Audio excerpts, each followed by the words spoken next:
रीवा जिले के ढभौरा थाना क्षेत्र में पुलिस ने अवैध विस्फोटक सामग्री की तस्करी से जुड़े एक बड़े मामले का खुलासा किया है। इस कार्यवाही में पुलिस ने उत्तर प्रदेश से ट्रेन के माध्यम से लाई जा रही भारी मात्रा में विस्फोटक सामग्री जब्त करते हुए एक महिला और एक पुरुष को गिरफ्तार किया है। पकड़े गए आरोपियों के पास से कुल 400 नग डेटोनेटर, केबल और अन्य विस्फोटक सामग्री बरामद की गई है। पुलिस की इस कार्यवाही को जिले में अवैध गतिविधियों पर लगाम लगाने की दिशा में एक बड़ी सफलता माना जा रहा है। पुलिस अधिकारियों के मुताबिक यह कार्यवाही शनिवार को की गई, जो पुलिस अधीक्षक शैलेंद्र सिंह चौहान के स्पष्ट निर्देशों के तहत अंजाम दी गई।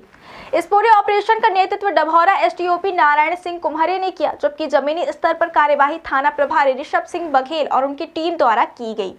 पुलिस को पहले से ही इस मामले में मुखबिर से जरिए पुख्ता सूचना मिली थी कि ट्रेन के माध्यम से अवैध विस्फोटक सामग्री लाई जा रही है, जिसे स्थानीय क्षेत्र में खपाने की तैयारी है। सूचना मिलते ही पुलिस टीम सतर्क हो गई और संदिग्धों की गतिविधियों पर नजर रखने लगी। जैसे ही जनता एक्सप्रेस डभौरा रेलवे स्टेशन पर पहुंची और 2 संदिग्ध यात्री, एक महिला और एक पुरुष, ट्रेन से उतरे, पुलिस ने उन्हें चिन्हित कर लिया। इसके बाद बाजार क्षेत्र में घेराबंदी कर दोनों को रोका गया और विधिवत तलाशी ली गई। तलाशी के दौरान उनके पास मौजूद 2 झोलों की जब जांच की गई तो पुलिस भी हैरान रह गई। झोलों के अंदर बड़ी मात्रा में विस्फोटक सामग्री छिपा कर रखी गई थी। पुलिस ने मौके पर ही दोनों आरोपियों को हिरासत में ले लिया और बरामद सामग्री को जब्त कर लिया गया। जब्त की गई सामग्री में 400 नग डेटोनेटर, केबल और अन्य विस्फोटक उपकरण शामिल है, जिनका इस्तेमाल किसी भी बड़ी आपराधिक घटना को अंजाम देने में किया जा सकता था। प्रारंभिक जांच में यह भी सामने आया कि विस्फोटक सामग्री को बेहद सावधानी से पैक किया गया था, ताकि यात्रा के दौरान किसी प्रकार का शक ना हो। गिरफ्तार आरोपियों की पहचान विनोद माझी और पूजा मांझी के रूप में की गई है। विनोद माझी सुहागी क्षेत्र का निवासी है, जबकि पूजा मांझी जवा थाना क्षेत्र के ग्राम छदेनी की रहने वाली है। पुलिस के मुताबिक दोनों आपस में रिश्तेदार हैं और मिलकर इस अवैध गतिविधि को अंजाम दे रहे थे। पूछताछ में आरोपियों ने स्वीकार किया है कि यह विस्फोटक सामग्री उत्तर प्रदेश के मनिकपुर क्षेत्र से लाई गई थी। प्रारंभिक पूछताछ और जांच में यह भी सामने आया कि आरोपी इस विस्फोटक सामग्री को स्थानीय क्षेत्र में अवैध रूप से बेचने के उद्देश्य से ला रहे थे।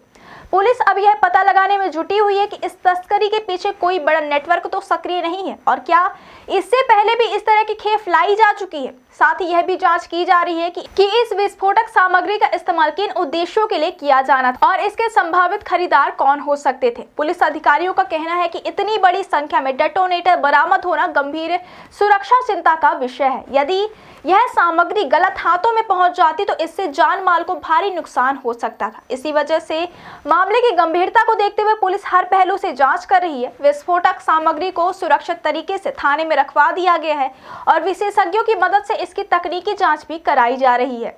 डभौरा थाना प्रभारी ऋषभ सिंह बघेल ने बताया कि आरोपियों के खिलाफ भारतीय न्याय संहिता की विभिन्न धाराओं के तहत मामला दर्ज कर लिया गया है। उन्होंने कहा कि कानून के मुताबिक विस्फोटक सामग्री का अवैध परिवहन और बिक्री एक गंभीर अपराध है, जिसके लिए कड़ी सजा का प्रावधान है। पुलिस यह भी जांच कर रही है कि आरोपियों के खिलाफ पूर्व में किसी प्रकार का आपराधिक रिकॉर्ड रहा है या नहीं।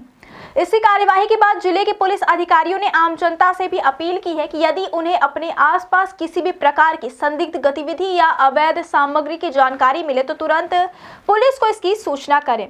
पुलिस का कहना है कि जनता के सहयोग से ही इस तरह की गंभीर आपराधिक गतिविधियों पर प्रभावी रोक लगाई जा सकती है। कुल मिलाकर डभौरा थाना क्षेत्र में की गई यह कार्यवाही पुलिस की सतर्कता और सक्रियता का उदाहरण है। समय रहते अवैध विस्फोटक सामग्री की इस खेप को पकड़कर पुलिस ने न केवल एक संभावित बड़े हादसे को टाल दिया, बल्कि यह भी साफ संदेश दिया कि जिले में किसी भी तरह के अवैध गतिविधि को बर्दाश्त नहीं किया जाएगा। अब पुलिस इस मामले से जुड़े सभी पहलुओं की गहन जांच कर रही है, ताकि इस तस्करी से जुड़े अन्य लोगों तक भी पहुंचा जा सके और भविष्य में ऐसी घटनाओं की पुनरावृत्ति रोकी जा सके।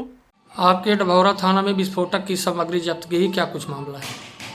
पुलिस को मुखबिर से सूचना मिली थी कि एक महिला और एक पुरुष एक झोले में विस्फोटक पदार्थ परिवहन कर रहे हैं अवैध रूप से, और उनके पास कोई कागज भी नहीं है। इसकी तस्दीक के लिए पुलिस वहाँ रवाना हुई थी। मौके पर रवाना होकर कार्रवाई डभौरा बाजार जैसी पहुंची और डभौरा बाजार से जब देखी यहाँ नहीं मिले वो, तो डभौरा मेन रोड कॉलोनी के पास वो पैदल जाते हुए मिले। उसके बाद वहाँ उनका झोला खोल के दिखवाए तो विस्फोटक पदार्थ अवैध रूप से परिवहन करते हुए पाए गए, जिसपे मौके पे 1908 अधिनियम की धारा 3 और 5 पे कार्रवाई की गई है और दोनों को हिरासत में लिया गया है।